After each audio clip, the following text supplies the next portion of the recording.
मुख्यमंत्री योगी आदित्यनाथ और भूटान नरेश अक्षय वृत के समीप इस समय मौजूद हैं। ये माँ गंगा की आरती और स्नान के बाद का दूसरा कार्यक्रम आप कह सकते हैं। आज इसी कार्यक्रम के मद्देनज़र वीवीआईपी मेहमान जो पहुंचे हुए हैं यहाँ पर भूटान के नरेश, यहाँ पर व्यवस्थाओं को कुछ बदला गया है।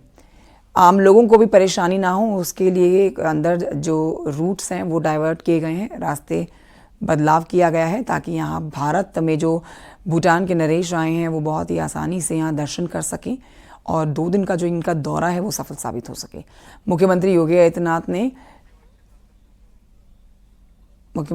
आदित्यनाथ ने कल लखनऊ में स्वागत किया था भूटान के नरेश का और आज प्रयागराज संगम नोश पहुँच के पूजा अर्चना करने के बाद, आस्था की डुबकी लगाने के बाद अब अक्षय व्रत के समीप इस समय आप देख रहे हैं भूटान के नरेश को। तस्वीरें उनके साथ खिंचाई जा रही हैं भारत के जवानों की तरफ से और ख़ास मेहमान जो यहाँ पर मौजूद हैं। मुख्यमंत्री योगी आदित्यनाथ आज हर कदम हर कार्य में भूटान के राजा के साथ मौजूद रहने वाले हैं। एक तरफ भूटान के नरेश का स्वागत करते हुए और उनके साथ हर कार्यक्रम में मौजूद मुख्यमंत्री योगी और दूसरी तरफ पीएम जब कल आएंगे तो उनके आने से पहले जो तैयारियां की गई हैं उनके बारे में जानकारी लेंगे मुख्यमंत्री योगी। महाकुंभ से आ रही हैं सीधी तस्वीरें। लगातार आप देख रहे हैं वीवीआईपीज के आने का सिलसिला जारी है, लेकिन आज पहली बार अब तक जो महाकुंभ के कार्यक्रम में विदेशी मेहमान हमारे इस धरती पर पहुंचे हैं वो हैं भूटान के राजा, भूटान के नरेश।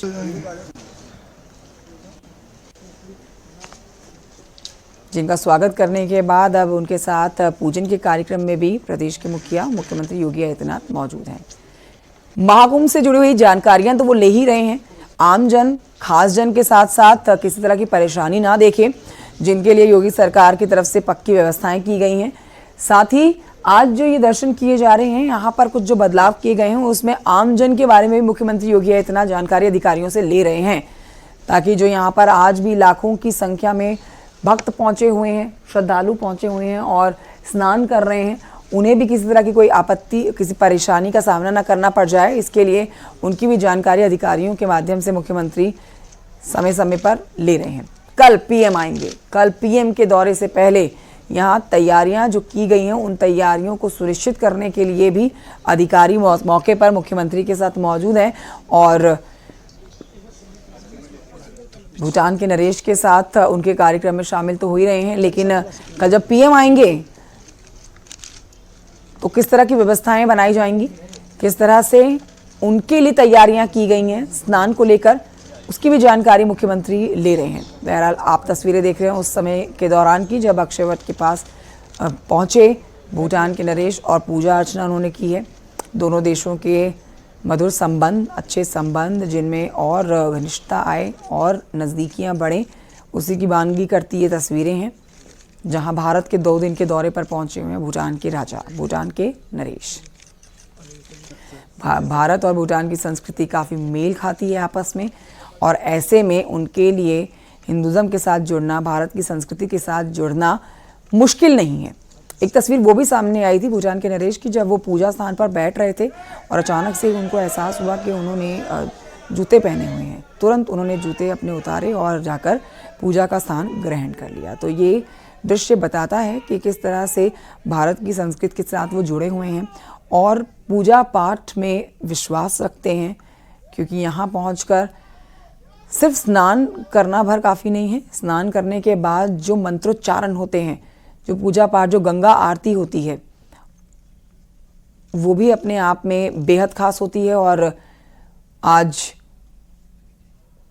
उन सब कार्यक्रमों का हिस्सा बनते हुए भूटान के नरेश आप देख सकते हैं।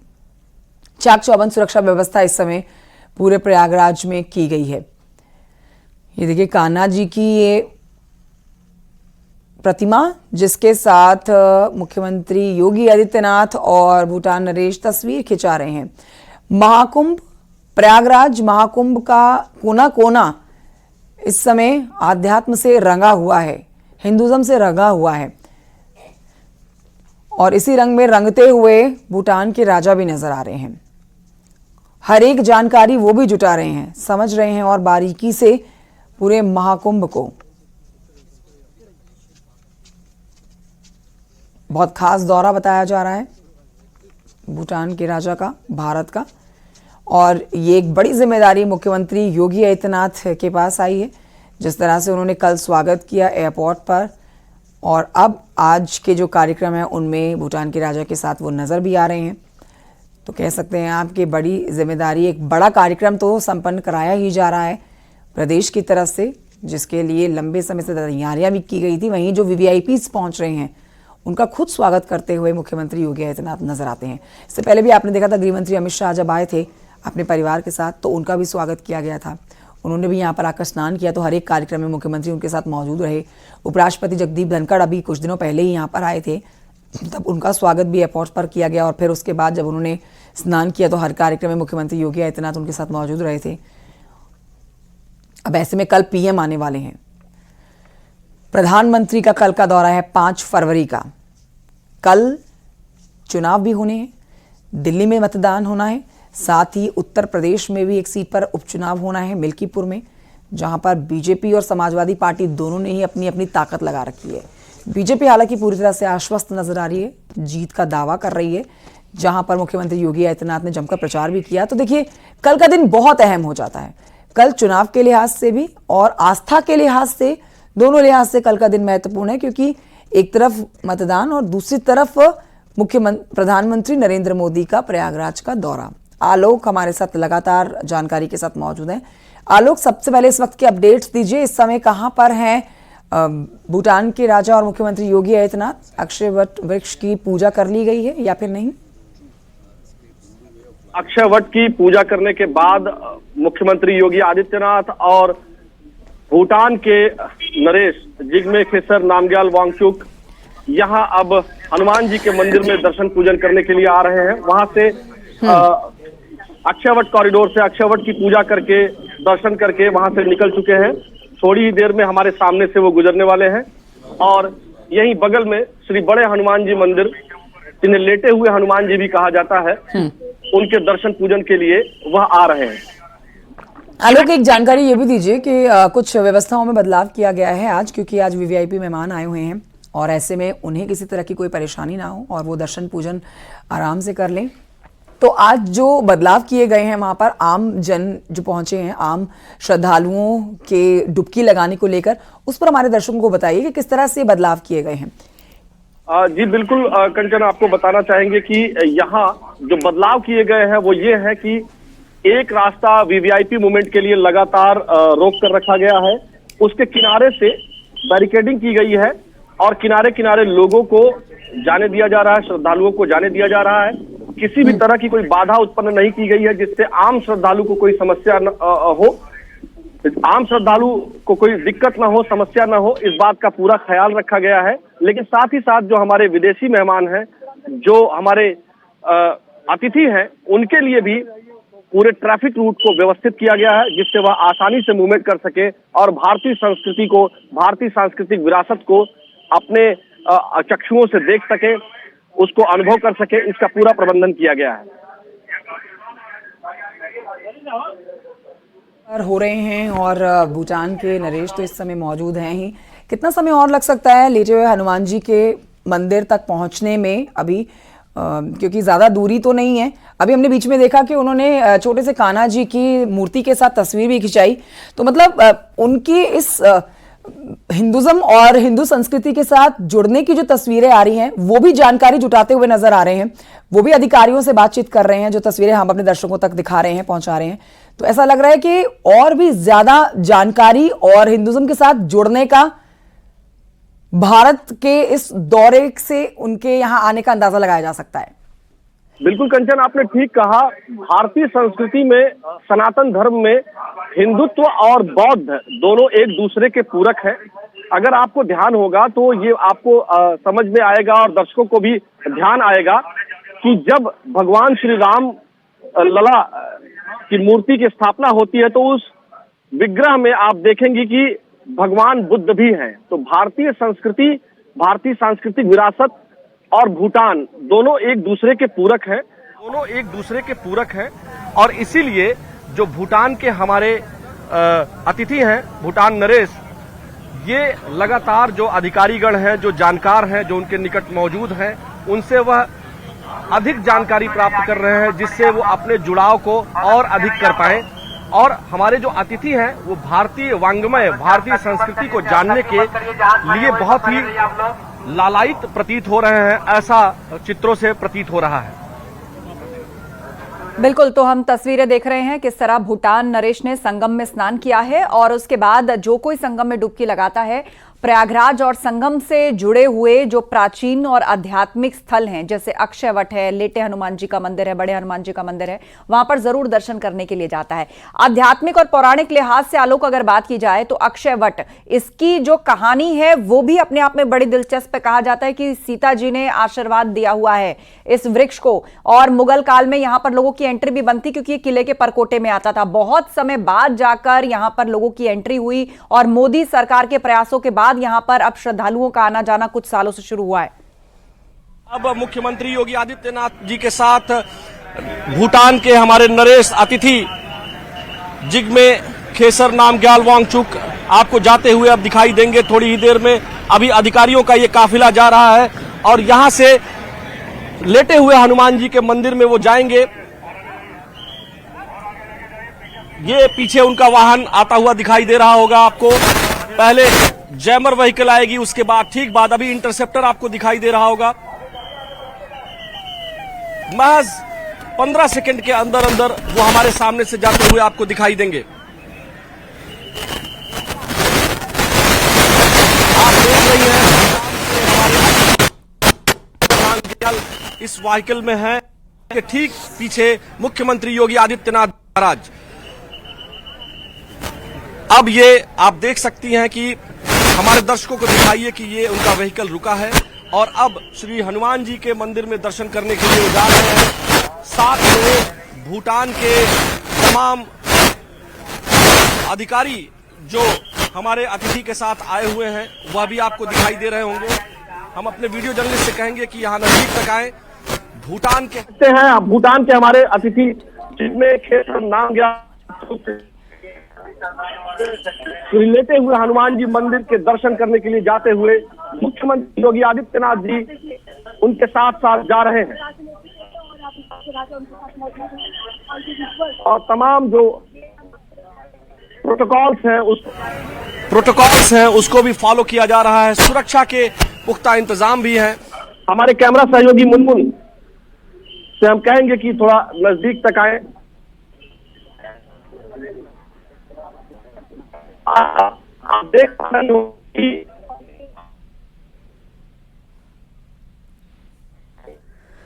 तो आपको तस्वीरें दिखा रहे हैं किस तरीके से भूटान नरेश जो हैं वो संगम आए हुए हैं। उन्होंने यहाँ पर संगम स्नान किया है, पूजा और गंगा आरती की है, वो आप तस्वीरों में देख सकते हैं। उत्तर प्रदेश के मुख्यमंत्री योगी आदित्यनाथ लगातार उनके साथ में हैं। उसके बाद अक्षयवट जाकर उन्होंने दर्शन किया और अब लेटे हनुमान जी के मंदिर पहुंचे हैं। प्रयागराज जो कोई आता है इन 3 प्रमुख स्थलों पर जाना नहीं भूलता।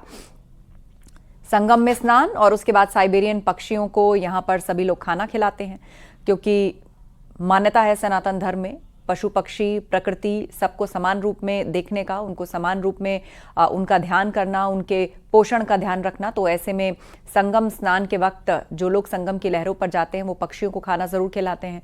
उसके बाद संगम में डुबकी लगाई जाती है, गंगा पूजन किया जाता है, आरती की जाती है और फिर आसपास के जो आध्यात्मिक स्थल हैं वहां पर भी लोग जरूर हाथ जोड़ने के लिए जाते हैं। अक्षयवट भी पहुंचे भूटान नरेश और उनके साथ लगातार यूपी के मुख्यमंत्री योगी आदित्यनाथ। अक्षयवट पर उन्होंने प्रणाम किया और यहाँ पर भी पूजा अर्चना हुई। उससे पहले देश के गृह मंत्री अमित शाह भी परिवार समेत आए थे, वो भी अक्षयवट के दर्शन के लिए पहुंचे थे।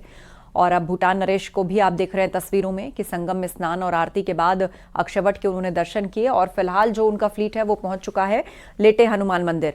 प्रयागराज में लेटे हनुमान मंदिर की बहुत बड़ी मान्यता है। संगम में डुबकी लगाने के बाद, आम दिनों में भी वहां पर लोग डुबकी लगाने के बाद जरूर जाते हैं हनुमान मंदिर वहां पर और वहाँ पूजा अर्चना करते हैं, मंगल कामना करते हैं। और भूटान नरेश का खास तौर पर ये जो दौरा है पूरी तरीके से आध्यात्मिकता के इर्द गिर्द घूमता हुआ, क्योंकि जो कुंभ है और जो महाकुंभ की विचारधारा है वो वासुदैव कुटुंबकम को वास्तविक रूप में फलीभूत करती नजर आती है। उनके मुख्यमंत्री योगी आदित्यनाथ जी के साथ पूजन अर्चन करते हुए हमारे भूटान के अतिथि, भारत अगर वैश्विक स्तर पर हम देखें तो भारत और भूटान एक दूसरे के पूरक हैं। हमारे संबंध इतने मधुर हैं कि वह पूरी दुनिया में चर्चित है, प्रचलित है कि भारत और भूटान एक ही सिक्के के दो पहलू हैं। हम अपने सहयोगी के साथ, सहयोगी राष्ट्र के साथ किस तरह का संबंध रखते हैं यह पूरी दुनिया में दिखाई भी देता है। अगर हम इंटरनेशनल पॉलिटिक्स की बात करें, वैश्विक स्तर की राजनीतिक व्यवस्था की बात करें तो भारत ही ऐसा देश है जो भूटान को रिप्रेजेंट करता है दुनिया में। तो कुल मिलाकर हमारा नेचुरल प्राकृतिक एलाई है भूटान, मित्र देश है हमारा, यह सर्वविदित भी है। और इस समय भूटान के हमारे राष्ट्राध्यक्ष भूटान नरेश यहां पर भगवान श्री हनुमान जी के दर्शन पूजन करते हुए, साथ में है उत्तर प्रदेश के माननीय मुख्यमंत्री योगी आदित्यनाथ जी। दोनों का वस्त्र भारतीय सनातन परंपरा को व्यक्त कर रहा है, क्योंकि बौद्ध और सनातन एक दूसरे के पूरक हैं। कोई अलग सांस्कृतिक अवधारणा नहीं है। भारत की ही धरती से बौद्ध धर्म का भी उदय होता है। कुशीनगर हो, सारनाथ हो, श्रावस्ती हो, यह सभी हमारे सांस्कृतिक स्थल हैं। और अगर कहें तो सर्वाधिक जीवन भगवान बुद्ध का अगर कहीं बीता है तो वह हमारा उत्तर प्रदेश है। कपिल वस्तु की बात हो, कुशीनगर की बात हो, श्रावस्ती की बात हो, सारनाथ की बात हो, यह सब कुछ हमारे उत्तर प्रदेश में है। और प्रमुख जो तीर्थ स्थल हैं बौद्ध धर्म के, वह सब कुछ भारत में विद्यमान है। तो आस्था आप देख रही होंगी स्क्रीन पर भी कि उत्तर प्रदेश के मुख्यमंत्री योगी आदित्यनाथ जी के साथ भूटान के नरेश जिग्मे खेसर नामग्याल वांगचुक श्री हनुमान जी महाराज का, श्री बड़े हनुमान जी महाराज का, श्री लेटे हुए हनुमान जी महाराज का पूजन अर्चन कर रहे हैं।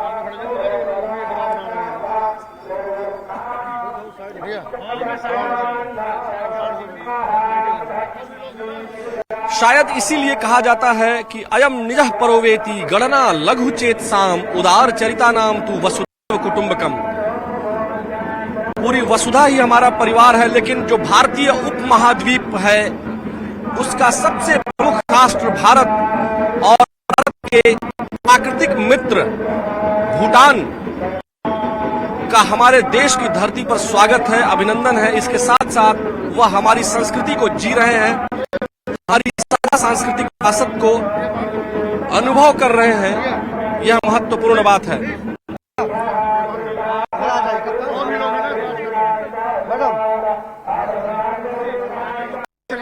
कप्तान साहब करना, वो लोग वहां हैं, वो कप्तान सर को भेज दीजिए।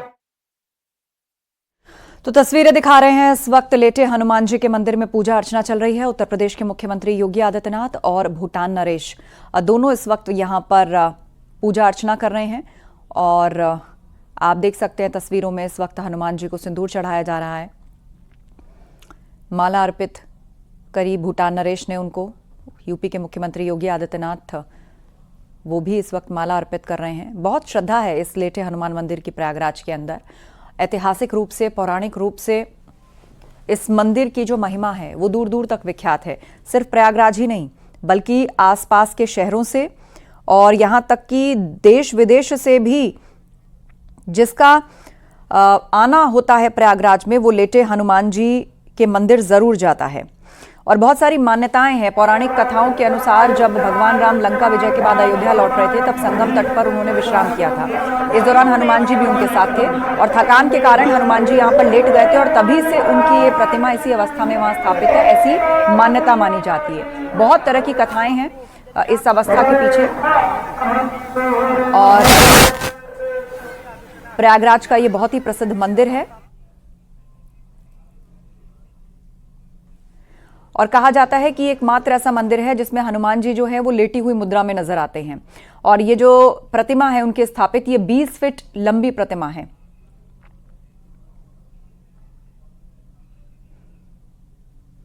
और बहुत सारी कहानियां इसमें पूर्व जन्म का भी वर्णन लेकर के आती हैं।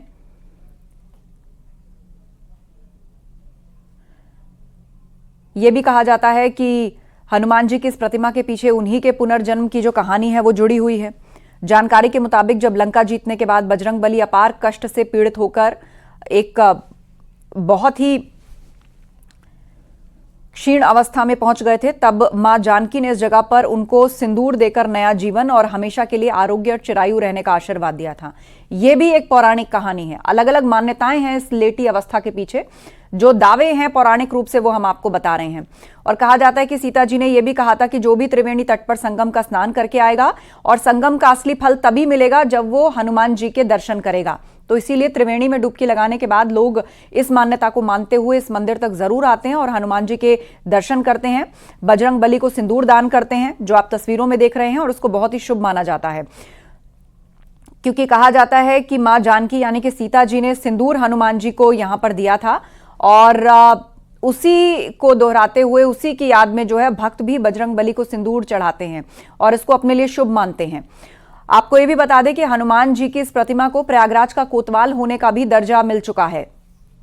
इस मंदिर के बारे में कहा जाता है कि 1400 ईस्वी में जब भारत में औरंगजेब का शासनकाल था, तब उसने इस प्रतिमा को यहां से हटाने की भी कोशिश की और उसके लिए 100 सिपाहियों को लगाया, लेकिन कई दिन की घनघोर मेहनत के बाद भी वो उस प्रतिमा को हिला। और हमारे भूटान के अतिथि भूटान नरेश जिग्मे खेसर नामग्याल वांगचुक जी अब दर्शन पूजन कर चुके हैं। उत्तर प्रदेश के मुख्यमंत्री योगी आदित्यनाथ जी उनके साथ हैं। बलबीर गिरी जी महाराज जो बड़े हनुमान जी, लेटे हुए हनुमान जी के महंत हैं, वह भी आपको दिखाई दे रहे होंगे। हम अपने वीडियो सहयोगी से कहेंगे, कैमरामैन से कहेंगे कि इधर से आएं। आप देख सकते हैं कि हमारे जो अतिथि है वह अब दर्शन पूजन करने के बाद, और देखिए न्यूज 18 की तरफ देखकर हमारे उत्तर प्रदेश के मुख्यमंत्री, ऊर्जावान मुख्यमंत्री योगी आदित्यनाथ जी, हमारे उत्तर प्रदेश के मुख्यमंत्री और उनके साथ लेटे हुए हनुमान जी मंदिर के महंत बलबीर गिरी जी महाराज और भूटान के हमारे अतिथि भूटान नरेश जी आपको दिखाई दे रहे होंगे। यह भारतीय संस्कृति का एक महत्व है, महात्म्य है कि हर कोई जो भी यहाँ आता है वह जुड़ा हुआ दिखाई देता है। और यही वजह है कि जो हमारी साझा सांस्कृतिक विरासत है वह आपको साफ साफ दिखाई दे रही होगी। आप देख सकते हैं कि अब उत्तर प्रदेश के मुख्यमंत्री और हमारे अतिथि दोनों वाहन में सवार होकर, देखिए हमारे जो भूटान के अतिथि हैं वांगचुक, ये तस्वीरें अद्भुत है, अतुलनीय है और न्यूज 18 के कैमरे से आपको दिखाई दे रहे हैं। हमारे भूटान के अतिथि अब डिजिटल महाकुंभ अनुभूति केंद्र की तरफ रवाना हो चुके हैं। उत्तर प्रदेश के हमारे मुख्यमंत्री महोदय जो है अभिवादन करते हुए आपको दिखाई दिए होंगे। अब यहाँ से वो डिजिटल अनुभूति केंद्र की तरफ जा रहे हैं। कुल मिलाकर ये जो भारतीय संस्कृति का महत्व है उसको प्रदर्शित कर रहा है। ये सामने डिजिटल अनुभूति केंद्र है। आप देख सकते हैं कि यहां पर अब वो जा रहे हैं। भारत में यहां महाकुंभ में जो कुछ भी बेहतर है, अच्छा है, जो कुछ हमारी सांस्कृतिक धरोहर को, हमारे सांस्कृतिक पुनर्जागरण की नींव रखता है, वह सब कुछ इस डिजिटल अनुभूति केंद्र में प्रदर्शित हो रहा है। और उसी को देखने के लिए अब हमारे भूटान के जो अतिथि हैं, भूटान के जो तो 3 तस्वीरें आपको दिखा रहे हैं। अक्षय वट, त्रिवेणी संगम स्नान और लेटे हनुमान जी के मंदिर। भूटान नरेश ने प्रयागराज के 3 महत्वपूर्ण तीर्थों का दर्शन पूजन किया है। सबसे पहले त्रिवेणी में उन्होंने स्नान किया। यूपी के मुख्यमंत्री योगी आदित्यनाथ भी उनके साथ हैं, आप तस्वीरों में देख सकते हैं। त्रिवेणी संगम में डुबकी लगाने के बाद उन्होंने यहां पर गंगा पूजन किया, आरती की और फिर अक्षय वट पहुंचे। वही अक्षय वट जिसके लिए माना जाता है कि कालांतर से वो वहां पर मौजूद है और खुद सीता जी ने उसको आशीर्वाद दिया था। मुगल काल में वो किले के अंदर आता था और इसीलिए लोगों के लिए इसके दरवाजे और दर्शन मुश्किल हो गए थे। बाद में इसको खोला भी गया, लेकिन किले के परकोटे में होने के कारण समय समय पर बहुत सारे नियम बाधित करते रहे और श्रद्धालु इसके दर्शन नहीं कर पाए। कुछ साल पहले मोदी सरकार ने इसके दर्शन के लिए दरवाजे खुलवाए और अब आम श्रद्धालु एक निर्धारित समय और दिन पर इसके दर्शन कर सकते हैं। वहां पर दर्शन करने पहुंचे भूटान नरेश और उनके साथ लगातार यूपी के सीएम योगी आदित्यनाथ और फिर लेटे हनुमान जी के मंदिर। यहां पर जाकर उन्होंने हनुमान जी की पूजा अर्चना की, सिंदूर चढ़ाया। कहा जाता है कि संगम में डुबकी लगाने का पुण्य तभी प्राप्त होता है जब लेटे हनुमान जी के दर्शन होते हैं और पूजन होते हैं। और फिलहाल डिजिटल प्रदर्शनी जो वहां पर लगाई गई है, वो प्रदर्शनी को देखने के लिए भूटान नरेश पहुंचे हैं और यूपी के सीएम योगी आदित्यनाथ उनके साथ में हैं। बड़े हनुमान मंदिर में पूजा के बाद इस डिजिटल प्रदर्शनी में पहुंचे हैं और उस डिजिटल प्रदर्शनी में भारत की पौराणिक, आध्यात्मिक और आधुनिकता का जो मिश्रण और मंथन हुआ है, उसके बाद जो झलक निकली है, उसके दर्शन यहां पर साफ देखे जा सकते हैं। डिजिटल प्रदर्शनी है, इसके माध्यम से भारत के अलग अलग आध्यात्मिक स्थलों, यहां की संस्कृति, कला और आधुनिकता के साथ जो मिश्रण हुआ है और विकास का नया मार्ग जिस पर भारत चल पड़ा है, उसकी यहां पर झलक मिलती है। आप देखिए डिजिटल माध्यम से यहां पर किस तरह कथाओं को उकेरा गया है। ऋषियों मुनियों की कहानियां यहां पर सुनाई जा रही हैं, श्री कृष्ण लीला से लेकर गीता का उपदेश। और आप देख सकते हैं कि जितनी भी पौराणिक कथाएं हैं, उन सबको डिजिटल माध्यम से यहाँ प्रोजेक्टर पर दिखाया जाता है। भगवान विष्णु के अलग अलग अवतार, शंकर भगवान के अवतार, देवी उनके अवतार और उनसे जुड़ी हुई जो आध्यात्मिक कहानी और सीखें हैं, उन सबको डिजिटल माध्यम से इस प्रदर्शनी में दिखाया जाता है। और वही इस वक्त देख रहे हैं भूटान नरेश।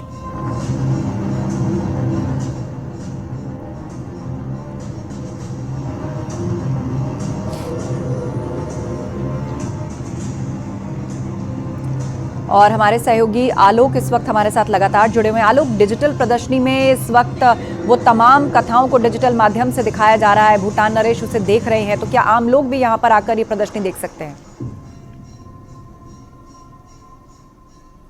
अगर हम आपको बताएं तो जहां इस वक्त भूटान नरेश मौजूद हैं, वहां पर आम जनता आम दिनों में आज को छोड़ करके या जैसे ही वो चले जाएंगे उसके बाद आम लोग भी, आम जो श्रद्धालु आते हैं उनके लिए भी ये केंद्र है।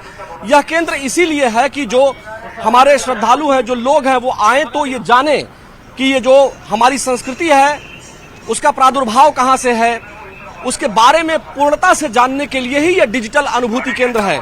और ये दिव्य भव्य डिजिटल महाकुंभ है।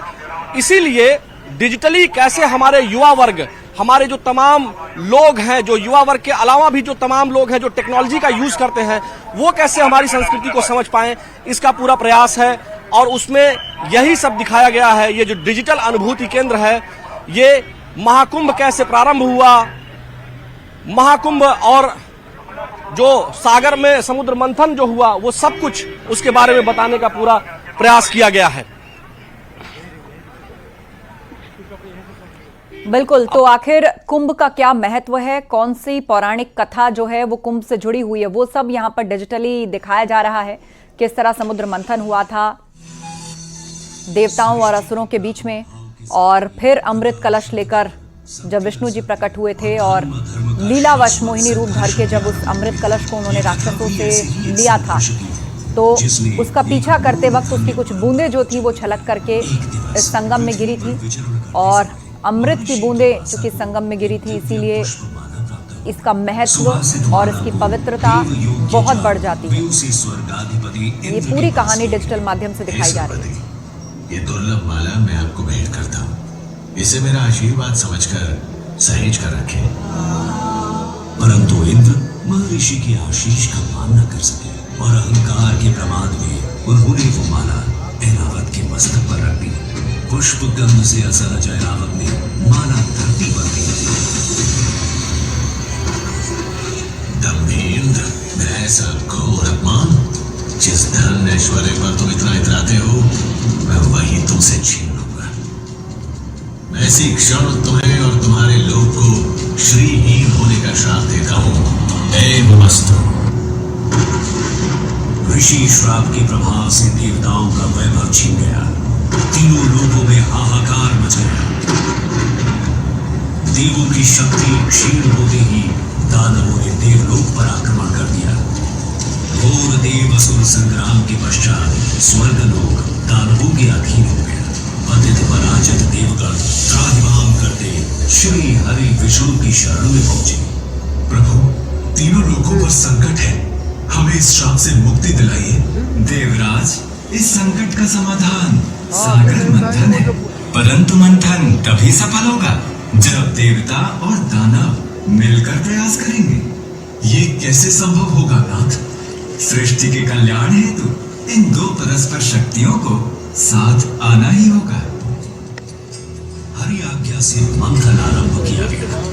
मंदराचल पर्वत को बंधाई और नाग वासुकी को रेती बनाकर दानव और देव समुद्र